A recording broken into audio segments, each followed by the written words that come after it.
Hi there, evening. You're tuned into Business Day right here on ET Now. I'm Avan Dabash. Let's take a look at how the markets shut today before we take you through the top headlines. Well, all in all, it was a very quiet day of trade. We were confined to a range of close to 30 points. The advance decline ratio by the end of the day was in favor of the losing side. And one day before expiry, volumes were certainly very high, close to 2.4 lakh crores in all. We did manage to clutch on to 6,050 despite that little bit of intraday volatility. So 6,055 on the Nifty at last tick. For the Sensex higher by 14 points, and even though we slipped below 20,000 for most part of the day, we regained that level, and by the day's close were at 20,050. Get you all the top stories after the headlines.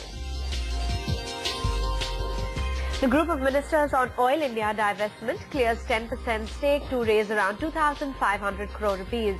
The OIL India offer for sale will hit the streets on the 1st of February. The Cabinet Committee on Investment will meet for the first time later today. The panel, headed by Prime Minister Manmohan Singh, is expected to clear exploration in over 30 oil and gas blocks. Finance Minister P. Chidambaram says there is nothing wrong in giving bank licenses to eligible corporates. In an exclusive chat with ET Now, the FM says he expects the Reserve Bank to release the final guidelines within the next couple of weeks. Sunil Mittal steps down as Bharti Airtel's managing director, as India's largest telco goes in for a management reshuffle. Manoj Kohli will head the group's operations as the managing director, and Gopal Vittal, the new CEO, will also hold the position of joint managing director.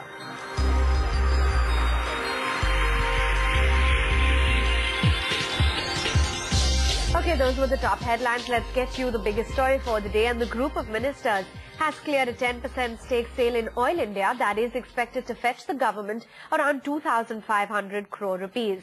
Now, the pricing of this issue will be finalized tomorrow, and the issue will hit the markets by the 1st of February. Here's the Oil Secretary G.C. Chaturvedi on the same. Proposal has been cleared. We will give notice to the stock exchange right now. The disinvestment will take place on 1st February through OFS route.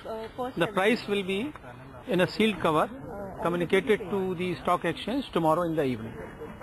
How much stake are you? 10% stakes running into 6 crores. So, approximately what is the kind of around 3,000 crores? Roughly? We don't know, that depends upon the price. But basically, that was the initial estimate. Around roughly around. DOD has made some initial estimate. 1st February auction. One day auction, and that is OFS. OFS. Yes. Tentatively, how much government is likely to raise? Price according to the price, but basically, whatever disinvestment department had the estimate earlier, we will get around that. Roughly? Around 2,500. that is the estimate which they had earlier. Sir, how much estimate? They had made an estimate 2,500 and above. Mrinalini Krishna now joins in for more details on the Oil India stake sale. Mrinalini, finally, you've got the nod coming in from the government. What other details do you have for us? An empowered group of ministers today cleared that the divestment for Oil India will take place on the 1st of February. The divestment will take place through an offer for sale or the auction route through the exchanges, and that is going to happen on Friday, that's 1st of February. The government looks to sell about 10% stake in the company. It currently holds somewhere close to 78.4% stake in the oil marketing company, and through this stake sale, the government is hoping to rake in upwards of 2,500 crores. In fact, the oil secretary said that the initial estimate was 2,500 crores, and they are hoping to garner anywhere close to 2,500 to 3,000 crore rupees. The current market price of the company is close to 527 odd rupees per share, and what we do understand from sources that there is a possibility of a discount to that price coming in, and that is perhaps likely to get more investors into the company. But all in all, the government is very confident that there will be a good response to this oil divestment that will take place on Friday. Remember, the government has garnered just about 7,000 crore rupees of the 30,000 crore divestment target that it has for this fiscal. And while this Oil India may not be a huge issue, it's definitely a step towards reaching that target. It certainly is. Thanks very much, Mrinalini, for giving us those details. The Cabinet Committee on Investment will be meeting later today, meantime, and on the agenda is the clearance of over 40 oil and gas blocks. And that move is going to impact companies such as Reliance Industries, ONGC and Cairn India, among others. Let's get in Nithya Balakrishnan, who now joins in for more details. Nithya, highlight for us what exactly is expected in this meeting, given that Reliance Industries in particular rallied very smartly ahead of it. What are the chances of clearances coming through? Well, Oil Minister Veerappa Moily's mandate is very clear. He wants to step in to expedite investment into the oil and gas space and also scale up domestic production significantly, something that has been mooted by the Prime Minister's office itself, which is why what we're given to understand is that the ministry is batting for clearance from the Defence and Navy for 47 blocks in the oil and gas space for investment of close to $13.5 billion that has been held up in the sector. Now, the minister also wants to expedite this before initiation of the 10th round of NELP auctions, where new blocks are thrown open to bidders in the oil and gas space. But what we're picking up from the Defence Ministry sources is that out of the 47, they've already given conditional clearance to 32 blocks as far as defence is concerned. 14 blocks are pending for naval clearance, and out of that what we're given to understand is that 7 blocks fall under the no-go zone, which means Defence Ministry is clear that there should be no exploration activity in those areas till 2014. But the Oil Ministry is not ready to back down. They want to ensure that at least $13.5 billion of investment is expedited. There should be no hurdles in order to increase the investment appetite for this space. So clearly very crucial decision going to be taken by the first meeting of the Cabinet Committee on Investments, and for players like RIL, ONGC and Cairn India, a very close meeting that they're keeping an eye on. Thanks very much, Nithya, for bringing us those details. Moving on then, and in an exclusive conversation, Finance Minister P. Chidambaram has welcomed the rate cut announced yesterday. He hopes that the Reserve Bank will do more as inflation eases going forward. Speaking in London, Chidambaram also said that the UPA's last budget before next year's elections would be a responsible one.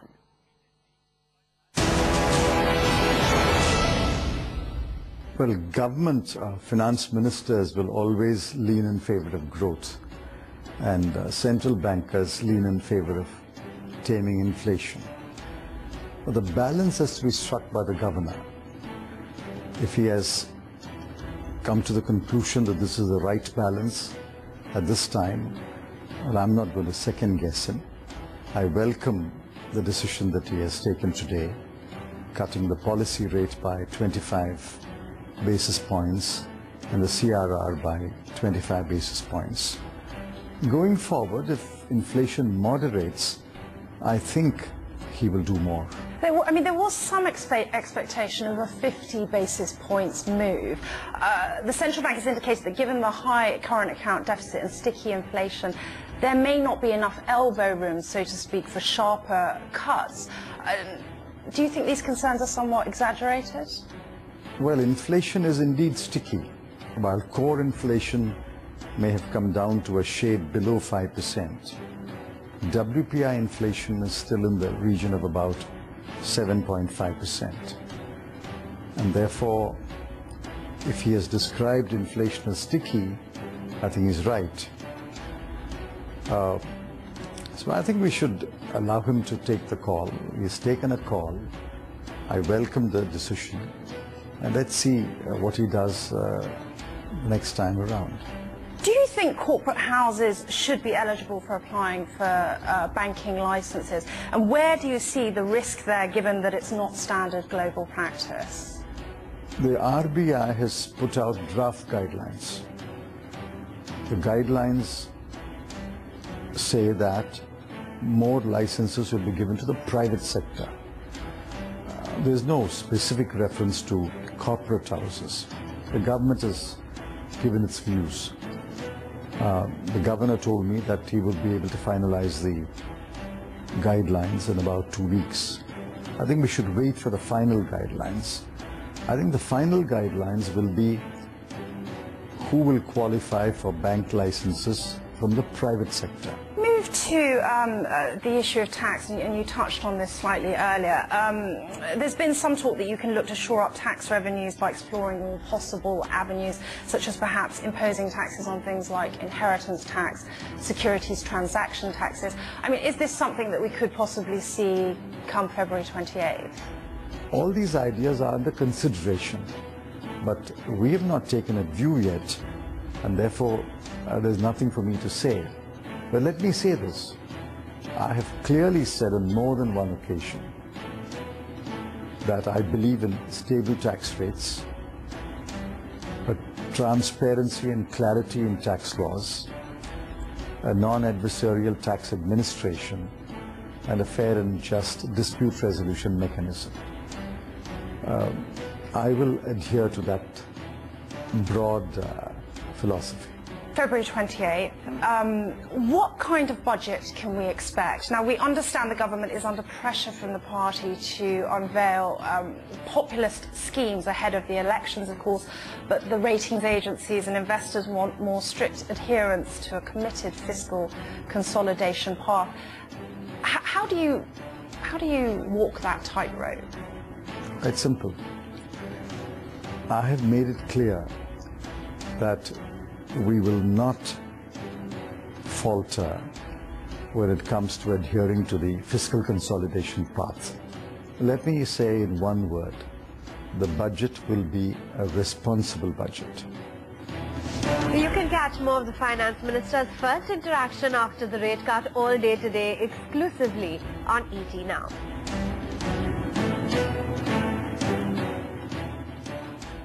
Moving on then to Dalal Street, a very range-bound day of trade, but volumes were on the higher side ahead of expiry. It was the broader markets which witnessed quite a bit of sluggishness as well. We did manage to grasp onto 6,050 for the Nifty, and for the Sensex up by just about 15 points. There you have it, the broader markets showing you a degree of underperformance by the day's close. In terms of sectoral movers, well, real estate on the way up after yesterday's drubbing. Consumer durables also managed to gain quite a bit of traction. On the downside, it was capital goods as well as the power index, which looked a bit sluggish.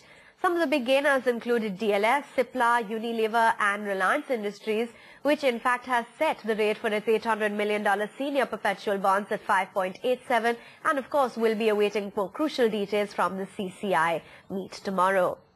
Meantime, important results. NALCO clearly gave a very enthusiastic response to its quarterly numbers.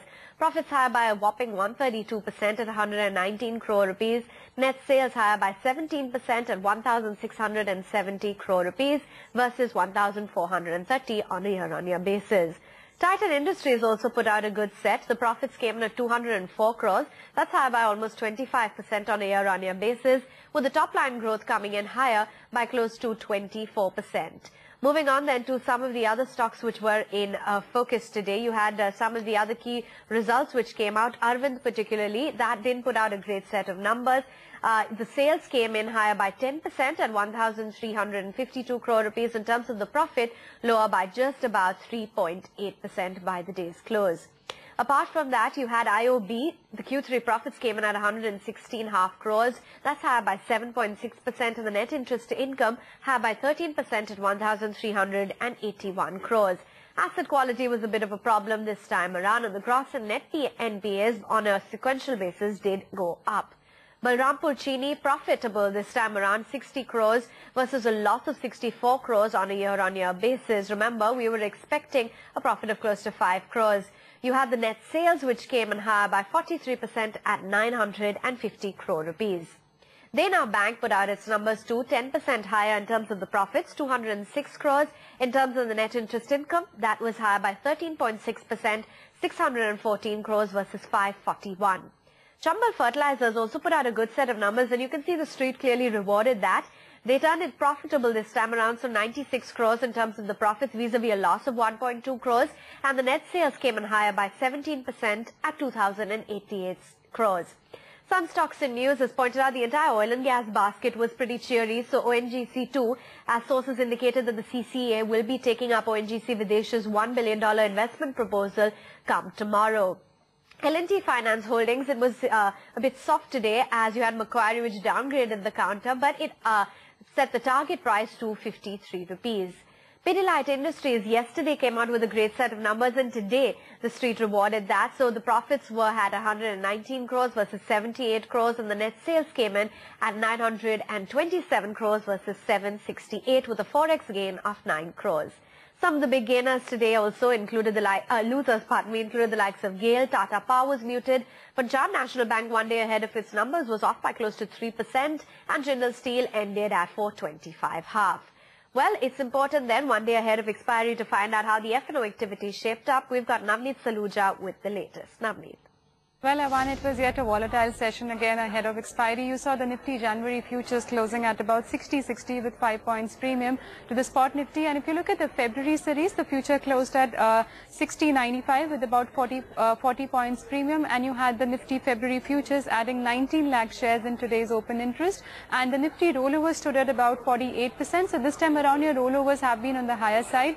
And if you look at the options data, the Nifty TCR inched upwards to 1.05 again. There was more of put writing in the system today, which was clearly visible at 6,000 strike, which added about 5.4 lakh shares, clearly indicating that the dealers are expecting that the expiry will be above that level of 6,000. And on the call side, you had shedding seen at 6,200 and 6,100 call added about 1.3 lakh shares.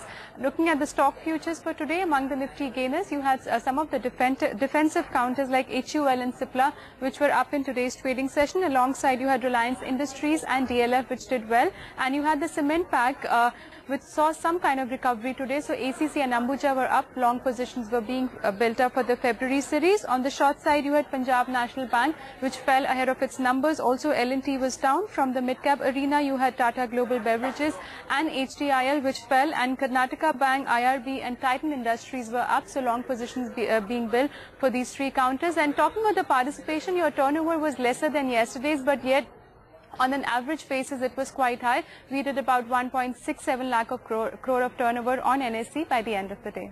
Thanks very much, Navneet, for giving us all of those details in the F&O space. Watch out for expiry come tomorrow. It's likely to be a fairly volatile session.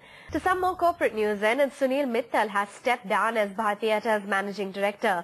Manoj Kohli will now head the group's operations as managing director, while Gopal Vittal, the new CEO, has also been appointed as joint managing director. This, remember, follows Sanjay Kapoor's exit as the CEO of the India business. Kohli currently manages Bharti's African operations and is likely to be based out of Nairobi for a little longer till the company finds a new CEO for its African business. The stock of Bharti Airtel today ended lower by 1%.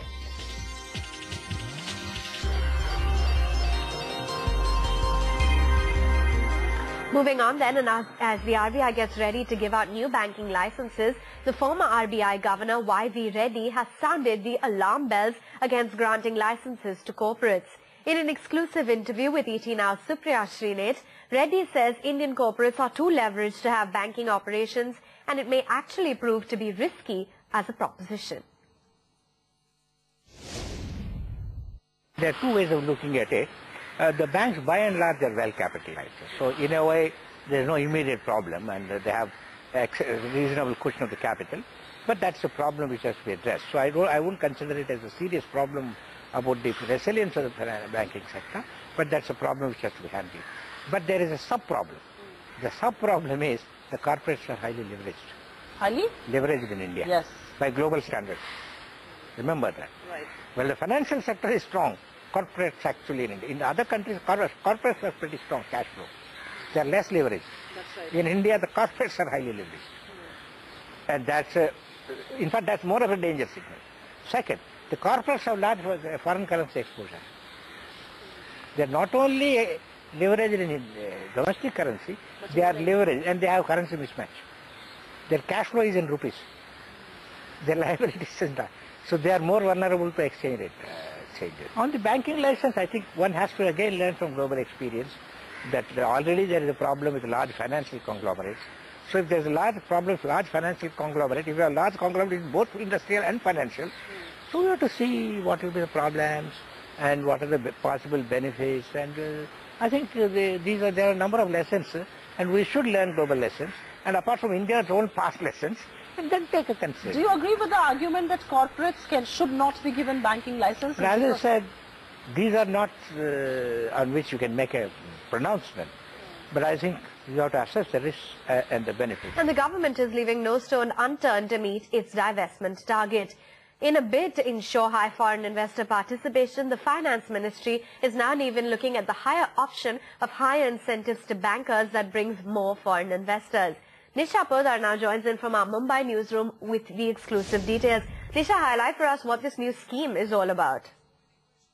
Right, Awan. What I gather from my sources who are directly involved in all these developments is that now DOD or the Department of Divestment is really looking at up to 1% fees for the banks of which are working on the deals which are related to the divestment or the stake sale of government PSUs, and especially the divestment drive that has been going on. Government, remember, has a daunting task of raising about 40,000 crore rupees in this fiscal year itself, and we have seen in the past the big deals like NMDC also had about 40% participation or investment amount really coming in from the state-owned LIC. So looking at the criticism that the government has faced because of LIC really bailing out most of their divestment deals, they have now decided that banks should be rewarded and there should be some incentive for the banks to bring in foreign participation and bring in that foreign money into the divestment drive of the government, and that is something that the government is looking at. Remember, bankers do not get any fees at the moment, and that's why they do not probably work as hard towards the government's divestment drive at the moment. So that's something that the government is looking at the moment. Thanks very much, Nisha, for bringing us all of those exclusive details. Moving on then, and it's a major blow for Kamal Haasan as the High Court, Madras High Court, has stayed the release of Vishwarupam. Kamal has decided to move the Supreme Court against the order. He has, however, agreed to edit the controversial scenes from the movie in order to let it release. Earlier in the day, upset over the hurdles caused by the ban on the release of the mega-budget film, an emotional Kamal Haasan said that he has pledged everything on the film and that if there is no secular place in India, then he will have to go someplace overseas. My Muslim family has reached out to me to solve this problem.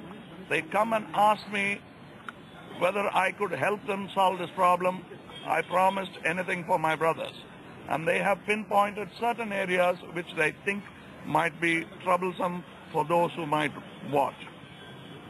They have given me a list of certain scenes that might offend and certain words from the Holy Quran which could be removed. I have agreed to do that. Okay, on that note, we wrap it up right here on Business Day. Thanks very much for watching. Keep it with ET Now.